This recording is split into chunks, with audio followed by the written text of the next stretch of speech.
Insiden tembakan yang berlaku di Jalan Rasah menghala ke Plaza Tol Port Dickson pada kira-kira jam 7 pagi Rabu 10 Disember 2025 telah menggemparkan masyarakat setempat apabila seorang pengawal peribadi Azrul Faris Kamarul Baharin berusia 43 tahun maut selepas ditembak di dalam kereta Pro2 Myvi yang dinaiki mereka. Menurut Ketua Polis Negeri Sembilan Datuk Al-Zafni Ahmad, pihaknya menerima maklumat mengenai kejadian tersebut pada jam 7.53 pagi apabila bilik gerakan Ibu Pejabat Polis Daerah Seremban menerima panggilan hotline daripada seorang lelaki yang memaklumkan berlaku insiden tembak-menembak. Siasatan awal di lokasi membawa kepada penemuan tumpukan darah di atas jalan raya serta beberapa kelongsong peluru menunjukkan kejadian itu melibatkan penggunaan senjata api dalam jarak dekat dengan kenderaan mangsa turut mengalami beberapa kesan tembakan. Ketika kejadian, Azrul Faris sedang berada dalam sebuah kereta bersama majikannya yang berusia 47 tahun. Kedua-duanya cedera parah akibat ditembak oleh dua suspek lelaki yang dipercayai menunggang motosikal. Orang awam kemudian membantu membawa mereka ke Hospital Tuanku Jaafar HTJ Seremban untuk mendapatkan rawatan. Namun, kecederaan yang dialami oleh Azrul Faris terlalu serius dan dia disahkan meninggal dunia pada jam 12.50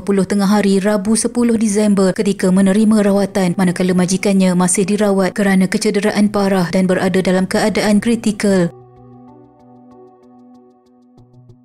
Dalam kalangan rakan-rakan pemergian Azrul Faris dianggap satu kehilangan besar. Seorang rakan baiknya, Nizam Hashim, berusia 48 tahun yang juga bekerja sebagai pengawal peribadi, menyifatkan arwah sebagai seorang yang sangat komited terhadap tugasnya. Dia telah mengenali arwah selama 15 tahun dan melihat sendiri betapa seriusnya arwah menjalankan tanggungjawab menjaga keselamatan majikan. Berdasarkan video kejadian yang tular, dia melihat bagaimana arwah mempertahankan majikan sehingga mengorbankan nyawanya. Rakaman tersebut juga menunjukkan pemandu tersandar di tempat duduk manakala bahagian sisi kereta turut dipenuhi kesan darah. Nizam menyatakan bahawa pekerjaan sebagai pengawal peribadi selalu kelihatan remeh pada mata orang luar, tetapi hakikatnya nyawa mereka sering menjadi taruhan seperti yang berlaku kepada rakannya itu. Nizam turut merayu kepada orang ramai agar berhenti membuat sebarang spekulasi dan andaian di media sosial mengenai kejadian tersebut kerana hanya menambah luka kepada keluarga dan rakan-rakan yang sedang bersedih. Dia mengingatkan masyarakat supaya tidak membuat andaian tidak berasas seperti mengatakan arwah membawa dadah atau sebagainya kerana ia tidak benar dan telah mengguris hati keluarga. Arwah hanya bekerja mencari rezeki sebagai pengawal peribadi untuk menyara anak dan isteri. Arwah juga tidak mempunyai rekod jenayah dan meminta netizen memadam serta berhenti menyebarkan gambar dan video arwah yang berada dalam kereta bagi menghormati keluarga yang sedang berduka. Lebih menyayat hati, keluarga arwah memaklumkan bahawa Azrul Faris telah mengambil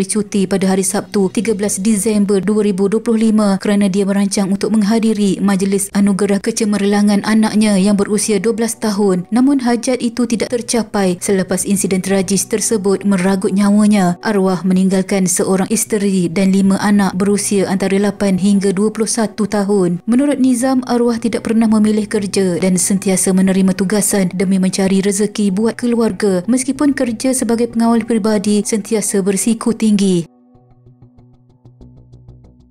Suasana di Jabatan Forensik Hospital Rembau pada hari jenazah tiba benar-benar pilu dan menyentuh perasaan. Isteri Azrul Faris rebah tidak bermaya, tidak mampu menahan kesedihan selepas melihat suaminya buat kali terakhir. Tangisan dan kegetiran memenuhi ruang legar forensik sehingga ahli keluarga lain terpaksa menenangkannya sebelum dia diangkat masuk ke dalam kereta. Anak-anak mereka turut berada di situ, cuba menahan sebab, namun jelas terpancar duka dan kehilangan yang mendalam dalam hati setiap ahli keluarga yang hadir. Jenazah Azrul Faris kemudian dibawa ke sebuah masjid di Ceras, Kuala Lumpur untuk disolatkan sebelum dikebumikan di tanah perkuburan Islam UK Perdana. Detik-detik akhir ini mencerminkan betapa besar kehilangan yang dirasai bukan sahaja oleh keluarga tetapi juga rakan-rakan dan komuniti yang mengenalinya. Susulan daripada insiden tembakan tersebut, pihak Polis Negeri Sembilan bergerak pantas menjalankan siasatan dan pengejaran terhadap suspek. Pada awal pagi Khamis 11 Disember, 2 suspek lelaki berusia dalam lingkungan 40-an telah ditahan sekitar jam 2 pagi. Semasa penahanan dilakukan, polis turut merampas sepucuk pistol yang dipercayai digunakan semasa kejadian tembakan itu berlaku. Berdasarkan semakan awal oleh pihak polis, mangsa kedua yang parah itu sebenarnya mempunyai 15 rekod jenayah lampau, membabitkan pelbagai kesalahan dan merupakan salah seorang suspek dalam kes tetak di sebuah pasaraya di daerah Seremban pada April 2025.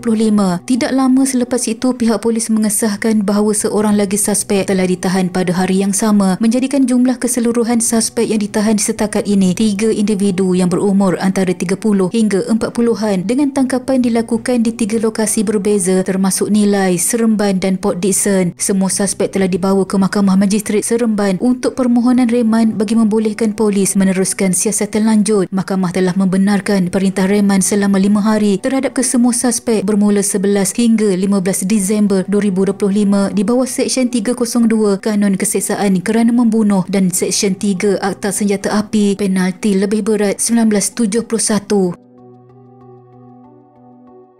Pihak polis masih menjalankan siasatan terperinci bagi menentukan motif sebenar serta sama ada kejadian ini berkaitan dengan aktiviti kongsi gelap atau dendam akibat pertelingkahan peribadi antara pihak terbabit. Sementara itu, orang ramai diminta untuk memberi kerjasama kepada pihak berkuasa dengan melaporkan sebarang maklumat yang boleh membantu siasatan. Tragedi ini bukan sahaja meninggalkan kesan mendalam kepada keluarga arwah tetapi juga mengingatkan masyarakat bahawa kerjaya sebagai pengawal peribadi membawa risiko yang besar. Azrul Faris bukan sekadar seorang pekerja tetapi seorang suami, ayah dan sahabat yang bekerja keras demi keluarga. Pemergiannya menjadi simbol pengorbanan seorang pengawal peribadi yang mempertahankan tanggungjawab hingga akhir hayat. Takziah kepada keluarga mangsa atas kehilangan insan yang disayangi. Sama-sama kita hadiahkan Al-Fatihah kepada Allahyarham Azrul Faris. Semoga rohnya dicucuri rahmat dan dimasukkan ke dalam golongan hamba-Nya yang beriman. Sekian.